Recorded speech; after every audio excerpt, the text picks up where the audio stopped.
Tema 2. Las fuentes del derecho administrativo, fuentes directas e indirectas. 2.1. Caracteres. El problema de las fuentes del derecho se plantea en el derecho administrativo en términos similares a las restantes disciplinas jurídicas en lo que atañe a las diversas acepciones del término fuente, de producción, de conocimiento, etc. Las clases de las mismas, escritas y no escritas, primarias o secundarias, directas o indirectas, principios de articulación entre unas y otras, etc. En cualquier caso, el capítulo de las fuentes del derecho, aunque no sea su objeto central, tiene en el derecho administrativo una importancia muy superior a la de otras disciplinas. La razón está, sin duda, en que la administración no solo es como los restantes sujetos del derecho, un destinatario obligado por las normas jurídicas, sino al propio tiempo un protagonista importante, y cada vez más, en su elaboración y puesta en vigor. Esta participación de la administración en la creación del derecho se manifiesta de tres formas. A. Por la coparticipación de la administración, dirigida por el gobierno, en la función legislativa del Parlamento mediante la elaboración de los proyectos de ley, su remisión posterior al órgano legislativo e, incluso, la retirada de los mismos. B. Por su participación directa en la propia función legislativa, elaborando normas con valor de ley, que por ser dictadas por el gobierno reciben el nombre de decretos legislativos y decretos leyes. C. A través, por último, de la elaboración de los reglamentos, normas de valor inferior y subordinada a las normas con rango de ley, pero que constituyen cuantitativamente el sector más importante del ordenamiento jurídico. Además de ese protagonismo en la creación de las fuentes escritas, debe resaltarse que las no escritas, llamadas también indirectas o complementarias, tienen un valor muy distinto en el derecho administrativo que en el derecho privado. Así, el menor valor de la costumbre está sobradamente compensado por la aplicación y utilización más frecuente de los principios generales del derecho que satisfacen la necesidad de autointegración del ordenamiento jurídico administrativo y que suavizan y compensan sus rigores positivistas. Esta tradicional clasificación de las fuentes en ley, costumbre y principios generales del derecho que hace el Código Civil no se corresponde, sin embargo, con la realidad del ordenamiento, entre otras razones, porque una fuente tan importante como los reglamentos ni siquiera se cita, aunque se alude ciertamente a ellos cuando se habla de las disposiciones que contradigan otras de rango superior. Por ello hay que entender que el término ley que emplea el Código Civil hace referencia no a su concepto formal, normas con rango de ley, sino al material de norma escrita cualquiera que sea el órgano, legislativo o administrativo de que emane. 2.2. Concepto y orden de aplicación. Definen el derecho administrativo como aquellas formas o actos en que el derecho administrativo se manifiesta en su vigencia. Las fuentes del derecho administrativo pueden clasificarse desde diversos puntos de vista, si bien el más importante es el que las clasifica en fuentes directas y fuentes indirectas. A la hora de establecer el orden de aplicación de las fuentes, hemos de manejar tres criterios fundamentales: el criterio de la primacía del derecho escrito, el criterio de la jerarquía del órgano de que emana la regla escrita del derecho y el criterio de competencia. Por aplicación del primer criterio, las fuentes no escritas van a quedar relegadas en el derecho administrativo a la categoría de fuentes subsidiarias. Por aplicación del segundo, debe establecerse, aparte, claro está, la primacía de la Constitución, así como la subordinación de las disposiciones administrativas respecto a las normas emanadas del Poder Legislativo y dentro del Poder Ejecutivo. La clasificación ha de efectuarse en función del órgano del que emanan. Finalmente, el criterio de competencia, que tiene su fundamento en la coexistencia de un conjunto de entidades territorialmente dotadas de autonomía para la gestión de sus respectivos intereses, supone que cada uno de estos entes viene a constituir un subsistema normativo propio y separado de los demás y del sistema general del Estado, un subsistema compuesto por una norma de cabecera, el estatuto, para cada comunidad autónoma y la ley de bases de régimen local para las provincias y municipios, y por las normas que sobre la base de aquella dicte cada entidad. 2.3. Enumeración. Teniendo en cuenta todo lo anterior, y dentro de cada uno de los subsistemas a los que nos hemos referido, se puede establecer el siguiente orden jerárquico de las fuentes del derecho administrativo. A. Fuentes directas. Primero la Constitución. Segundo, los tratados internacionales ratificados por las Cortes Generales y publicados en el Boletín Oficial del Estado. Tercero, las leyes, tanto formales como materiales. Cuarto, los reglamentos. B. Fuentes indirectas. Primero la costumbre. Segundo, los principios generales del derecho. Tercero, la jurisprudencia. Las fuentes directas pueden aplicarse sin ningún tipo de intermediación para decidir sobre la cuestión planteada. Sin embargo, las fuentes indirectas solo podrán aplicarse en el supuesto de ausencia de fuente directa y siempre que con la misma no se violente ninguna de las normas que componen las fuentes directas. 3. La ley. Concepto y clases. 3.1. Concepto y naturaleza. El término ley tiene vulgarmente una doble acepción. A veces se habla de ley en minúscula, refiriéndose a cualquier norma jurídica, y otras se emplea en sentido estricto, en mayúscula, refiriéndose a la norma que tiene tal carácter en el sistema jerárquico de fuentes, que es al que nos referimos ahora. En este sentido, la ley se puede definir como la norma jurídica dictada por los órganos estatales a los que el ordenamiento jurídico atribuye el poder legislativo. Las leyes constituyen la fuente ordinaria suprema después de la Constitución, pues no solo regulan los aspectos más importantes de la acción administrativa, sino que también fijan el campo de acción en los que puede moverse la potestad reglamentaria del gobierno. La importancia de la ley como fuente del derecho administrativo es superior en España que en otros países, como Francia, en los que existe una reserva reglamentaria. En España, al no existir esta reserva, el legislador puede abarcar todo el ámbito de actuación que estime más conveniente y en la forma que lo desee, ya que la única limitación la tiene por arriba, o sea, no efectúa remisiones reglamentarias sobre los aspectos fundamentales en materias sujetas a reserva de ley. En el ordenamiento español pueden distinguirse tres manifestaciones diversas de la potestad legislativa. En primer lugar, una potestad legislativa que corresponde a las Cortes Generales. En segundo lugar, una potestad legislativa que corresponde a los parlamentos de las comunidades autónomas. Y en tercer lugar, una potestad legislativa excepcional, que corresponde al gobierno, a través de las modalidades denominadas decretos leyes y decretos legislativos. Se trata en este caso de una potestad derivada y subordinada, no obstante da lugar a la emanación de normas con rango de ley, razón por la cual a estas normas no se las denomina leyes, sino disposiciones normativas con fuerza de ley. 3. Clases de leyes. Las diferentes clases o tipos de leyes que se contemplan en la Constitución española se pueden dividir en dos grandes grupos, las leyes orgánicas y las leyes ordinarias. Ambos tipos de leyes difieren tanto por el contenido material como por el procedimiento de aprobación. Las leyes orgánicas tienen un contenido material limitado, puesto que únicamente pueden regular aquellas materias concretas en las que la Constitución exige este tipo de leyes. En cambio, las leyes ordinarias no tienen esta limitación material. En cuanto al procedimiento de aprobación, las leyes orgánicas precisan la mayoría absoluta del Congreso de los Diputados, cuando las leyes ordinarias solo requieren la mayoría simple. Pero independientemente de la distinción entre leyes orgánicas y leyes ordinarias,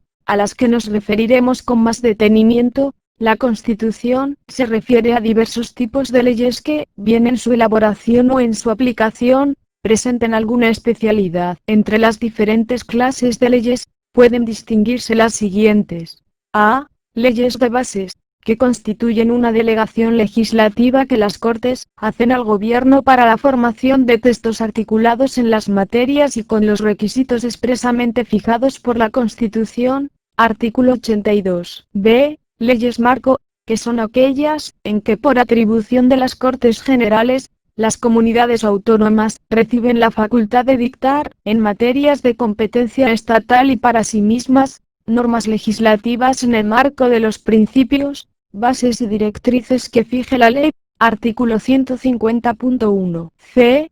Leyes de transferencia, que son leyes orgánicas a través de las cuales el Estado transfiere a las comunidades autónomas facultades que corresponden a materias de las que es titular el Estado. Artículo 150.2. D. Leyes de armonización, que están destinadas a establecer, por parte del Estado, los principios necesarios para armonizar las disposiciones normativas de las comunidades autónomas cuando así lo exija el interés general. Artículo 150.3.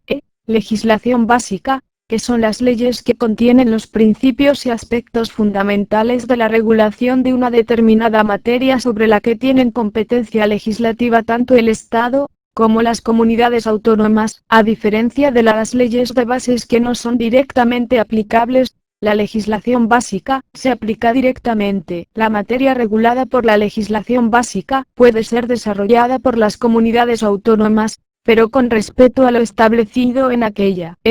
Leyes de presupuestos. La especialidad más característica de estas leyes es que su elaboración, y por consiguiente, la iniciativa, corresponde exclusivamente al gobierno. Además, tienen un desarrollo parlamentario singular, precisándose la conformidad del gobierno para la tramitación de las enmiendas que supongan aumento de los créditos o disminución de los ingresos presupuestarios. Por otra parte, estas leyes tienen una serie de limitaciones y así no pueden crear tributos. Artículo 134.7. Ni regular materias que no tengan una relación directa con los ingresos y gastos como ha declarado en Tribunal Constitucional. Las especialidades aquí reflejadas también les son de aplicación a las leyes de presupuestos de las comunidades autónomas, incluida la prohibición de regular materias ajenas, como también ha declarado el Tribunal Constitucional. 3.3. Las leyes orgánicas. La figura de las leyes orgánicas es una de las novedades más sobresalientes de la Constitución de 1978,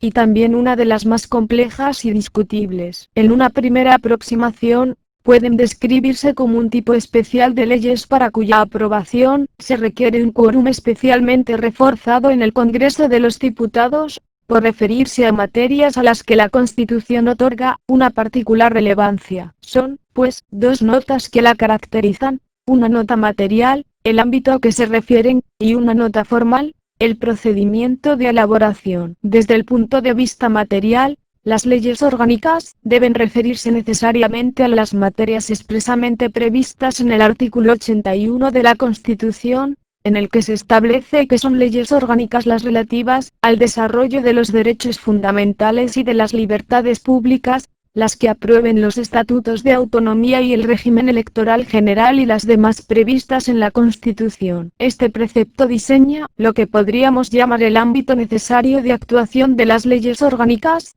Dichas leyes han de regular necesariamente estas materias, de tal forma que su regulación no puede ser llevada a cabo mediante leyes ordinarias, pero a la inversa, las leyes orgánicas no pueden operar fuera de estas materias, siendo inválidas en la medida en que regulen cuestiones no comprendidas en la enumeración del artículo 81, o materias en las que otros preceptos de la Constitución las exigen, salvo que se trate de temas conexos con la regulación principal. Por otro lado, las leyes orgánicas se caracterizan por un dato formal: ¿cuál es el procedimiento exigido específicamente para su aprobación? De acuerdo con el apartado segundo del artículo 81 Constitución, la aprobación, modificación o derogación de las leyes orgánicas exigirá mayoría absoluta del Congreso en una votación final sobre el conjunto del proyecto. Este es el único requisito que caracteriza a las leyes orgánicas. El texto de la misma deberá ser votado globalmente en el Congreso por la mayoría cualificada citada.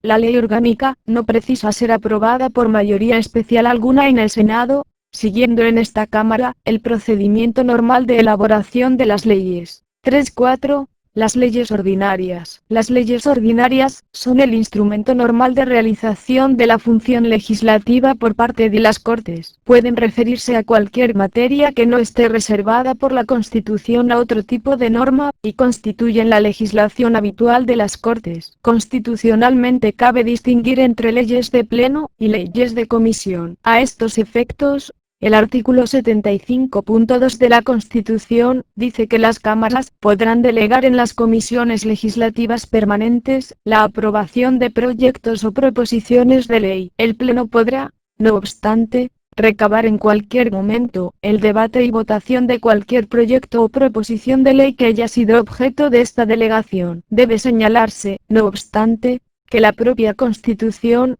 en su artículo 75.3, exceptúa de esta posibilidad, la reforma constitucional, las cuestiones internacionales, las leyes orgánicas y de bases y los presupuestos generales del Estado. 3.5. Las disposiciones normativas con fuerza de ley. Existen dos categorías de disposiciones dictadas por el Ejecutivo con fuerza de ley, que son las únicas posibles en nuestro país, las que el gobierno dicta como consecuencia de una expresa delegación del poder legislativo y las dictadas por razones de extraordinaria y urgente necesidad, que reciben respectivamente el nombre de legislación delegada o decretos legislativos y decretos leyes. De estas dos clases de disposiciones normativas, los órganos de gobierno de las comunidades autónomas únicamente tienen atribuido la facultad para aprobar decretos legislativos, pero no decretos leyes, los cuales quedan reservados al gobierno de la nación. 3.5.1. Los decretos leyes se entiende por decreto ley, dice García de Enterría, toda norma con rango de ley que emana, por vía de excepción, de un órgano que no tiene el poder legislativo, concretamente del Gobierno o Consejo de Ministros. El artículo 86 de la Constitución reconoce al Gobierno la facultad de dictar disposiciones legislativas bajo la forma de decretos leyes en casos de extraordinaria y urgentes necesidad. Ahora bien, como dijo el Tribunal Constitucional en su sentencia de 31 de mayo de 1982, esta posibilidad se configura, no obstante, como una excepción al procedimiento ordinario de elaboración de las leyes y en consecuencia está sometida en cuanto a su ejercicio a la necesaria concurrencia de determinados requisitos que lo legitiman. Estos requisitos, añade, están recogidos en la Constitución configurando tres bloques definidos. A. La exigencia de que el decreto ley se dicte exclusivamente para afrontar una situación de extraordinaria y urgente necesidad. B. La limitación en cuanto a la materia sobre la que puede incidir un decreto ley, lo que supone el que en ningún caso pueda afectar al ordenamiento de las instituciones básicas del Estado, a los derechos, deberes y libertades de los ciudadanos regulados en el título primero de la Constitución, al régimen de las comunidades autónomas, ni el derecho electoral general y c.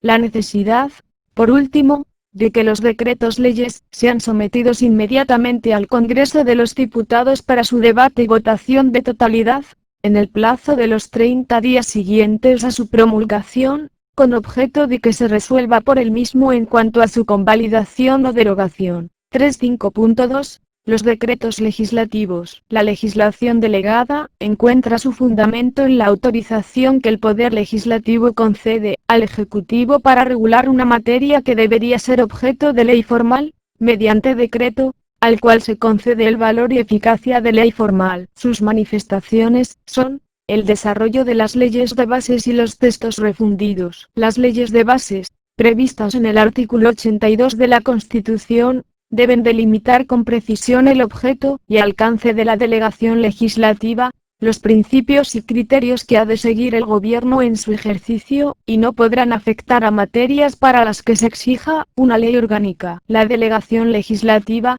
debe de otorgarse al gobierno de forma expresa para materia concreta y con fijación del plazo para su ejercicio, agotándose por el uso que de ella haga el gobierno mediante la publicación de la norma correspondiente. Las leyes de bases no son directamente aplicables y una vez aprobado el texto articulado agotan su función en servir de criterio de interpretación jurisprudencial del mismo. Otro tipo de decretos legislativos son los que constituyen los textos refundido. A diferencia de los textos que desarrollan las leyes de bases, no innovan el ordenamiento, es decir, la labor que se confía al gobierno es puramente técnica, sistematizar y articular en un texto único una pluralidad de leyes que inciden sobre un mismo objeto, sin alterar la regulación material que de esa pluralidad de normas resulta, si bien esta autorización también puede incluir la de regularizar, aclarar y armonizar los textos legales que han de ser refundidos. 4. El reglamento, concepto y clases. 4.1. Concepto y fundamento. El reglamento se configura como la fuente más característica del derecho administrativo, ya que es propia de esta rama del derecho, y además, la más importante desde el punto de vista cuantitativo, aunque no desde el punto de vista cualificativo, dado que por aplicación del principio de jerarquía normativa, los reglamentos están sujetos a la Constitución y a las leyes. Por reglamento, se entiende la disposición normativa de carácter general y de rango inferior a la ley emanada del Poder Ejecutivo en virtud de su potestad reglamentaria, o como dice García, de Interria de forma más sencilla se llama reglamento a toda norma escrita dictada por la Administración. El fundamento material de esta potestad de la Administración se encuentra en que en una sociedad como la actual, cuyas interrelaciones son cada vez más complejas y sutiles, se requiere que la Administración goce de una facultad mediante la cual asegure el mantenimiento de unos supuestos básicos comunes. En definitiva,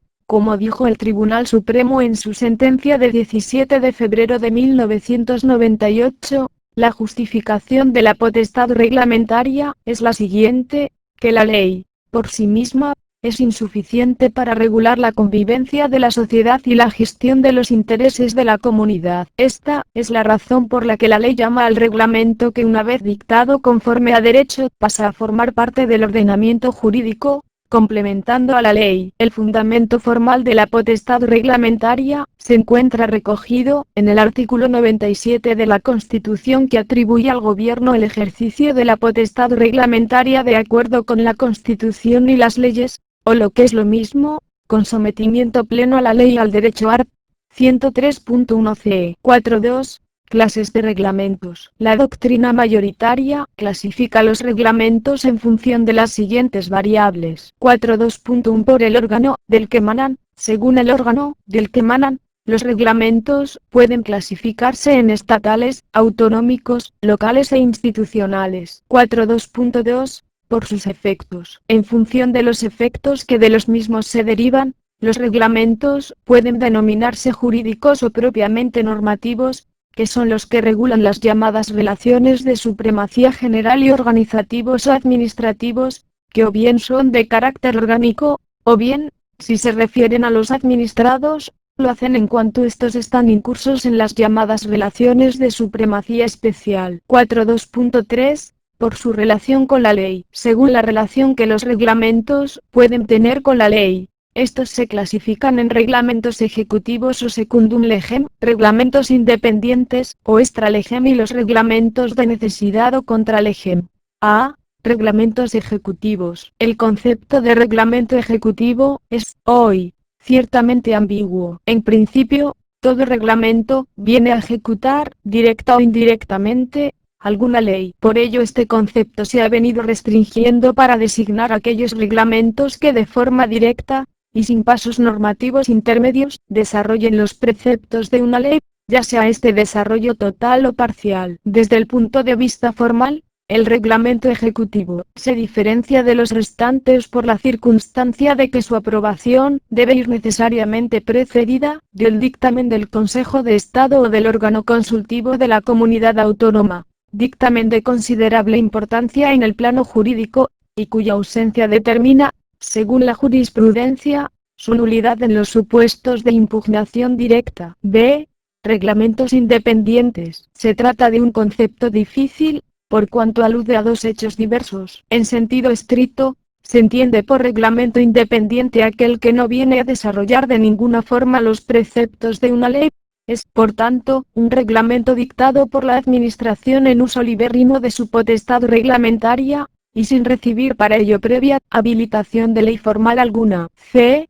Reglamentos de necesidad. Este concepto responde a una teoría clásica, conocida con el nombre de teoría de las circunstancias excepcionales. De acuerdo con ella, cuando en la vida de una comunidad se producen estados de alteración o gravedad considerable, que ponen en cuestión el funcionamiento normal de las instituciones, así, por ejemplo, los supuestos de catástrofes o de situaciones revolucionarias, se entiende que dicha alteración produce un apoderamiento excepcional y especialmente enérgico en favor de las autoridades gubernativas para adoptar todo tipo de medidas, incluso normas, dirigidas a evitar la producción de mayores daños o a corregir los ya causados. Estas normas, dictadas por las autoridades gubernativas con motivo de la producción de estas circunstancias excepcionales, son las conocidas como reglamentos de necesidad. En el ordenamiento jurídico español anterior a la Constitución, este tipo de reglamentos venían implícitamente admitidos por preceptos tales como el artículo 117 Ley de Régimen Local y el artículo 17 de la Ley de Orden Público, que atribuían, respectivamente, a los alcaldes y a los gobernadores civiles la potestad de adoptar cuantas medidas fueran necesarias para evitar o corregir los daños causados con motivo de catástrofes y acontecimientos similares. En la actualidad, hay que estar a lo establecido en los preceptos de la Ley Orgánica 4/1981, de 1 de junio, que regula los estados de alarma, excepción y sitio, los cuales prevén específicamente este tipo de normas, aunque sin indicar su efectividad ni su ámbito. Estos reglamentos tienen un carácter marcadamente excepcional, en la medida en que se sobreponen y en cierta forma, suspenden la aplicación de las leyes en el territorio al que afecte la situación de emergencia antes aludida. Poseen por ello, también, un carácter temporal limitado a la duración de la situación anormal. 5. Otras fuentes del derecho administrativo. Examinadas las diferentes fuentes directas, procederemos a estudiar las fuentes subsidiarias a las que se refiere el artículo 1 del Código Civil, o sea, la costumbre, los principios generales del derecho y la jurisprudencia. 5.1. La costumbre. La costumbre puede definirse como la expresión del sentir popular expresado por la repetición de una serie de actos sobre un orden determinado de derecho. Se trata, por tanto, como observa De Castro, de una norma creada e impuesta por el uso social. La existencia de la costumbre como fuente del derecho administrativo, así como su jerarquización, a diferencia de lo que sucede con la costumbre como fuente del derecho civil, ha sido discutida por la doctrina, si bien debe de afirmarse que aún por parte de quienes la consideran como fuente del mismo, reconocen su escasa virtualidad. Dentro de la costumbre, podemos distinguir los siguientes supuestos. A. Costumbre a la que se remite la ley, como por ejemplo en materia de aprovechamientos de bienes comunales, en cuyo caso, sí debe reconocérsela como fuente del derecho administrativo. B. La costumbre como expresión de las prácticas administrativas. En este caso, la costumbre no se considera fuente del derecho administrativo, ya que la administración no se encuentra vinculada por el precedente administrativo, debiendo únicamente motivar su actuación cuando se separe del criterio seguido anteriormente. 5.2. Los principios generales del derecho. Los principios generales del derecho, dice el artículo 1 del Código Civil, se aplicarán en defecto de ley o costumbre, sin perjuicio de su carácter informador del ordenamiento jurídico. En este sentido, el Tribunal Constitucional declaró en su sentencia de 2 de febrero de 1981 que los principios generales del derecho incluidos en la Constitución tienen carácter informador de todo el ordenamiento jurídico, como afirma el artículo 1.4 del título preliminar 200, que debe así ser interpretado de acuerdo con los mismos. Estos principios generales del derecho expresan, en el concepto de García de Enterría, los valores materiales básicos del ordenamiento jurídico, aquellos sobre los cuales se constituye como tal, las convicciones ético-jurídicas fundamentales de una comunidad. En su opinión, no se trata simplemente de unas vagas ideas o tendencias morales que puedan explicar el sentido de determinadas reglas, sino de principios del derecho, esto es, fórmulas técnicas del mundo jurídico, que por ser generales, trascienden de un precepto concreto y organizan y dan sentido a muchos. Este autor viene a destacar su funcionalidad como límite al ejercicio de la actividad discrecional de la administración, al ser informadores de todo el ordenamiento jurídico. 5.3. La jurisprudencia. En último lugar, debemos destacar por su enorme importancia, el cometido de la jurisprudencia, que complementará el ordenamiento jurídico con la doctrina que de modo reiterado establezca el Tribunal Supremo al interpretar y aplicar la ley, la costumbre y los principios generales del derecho. Artículo 1.6 del Código Civil. La jurisprudencia por sí solo no integra el ordenamiento jurídico, pero la doctrina del Tribunal Supremo al interpretar y aplicar dicho ordenamiento, establece unas pautas que si no vinculan directamente al resto de los órganos judiciales, si condiciona en gran manera su ejercicio del órgano del que emana. Esta importancia es especialmente significativa respecto de las sentencias dictadas en recursos de casación en interés de ley, tanto por el Tribunal Supremo, respecto de la normativa estatal, como por los tribunales superiores de justicia respecto de la interpretación y aplicación de las normas emanadas de la comunidad autónoma respectiva, puesto que en las mismas, de ser estimatorias, se debe fijar la doctrina legal, la cual vinculará a todos los jueces y tribunales inferiores, si la sentencia procede del Tribunal Supremo, y a los jueces de lo contencioso administrativo con sede en el territorio que extiende su jurisdicción el Tribunal Superior de Justicia,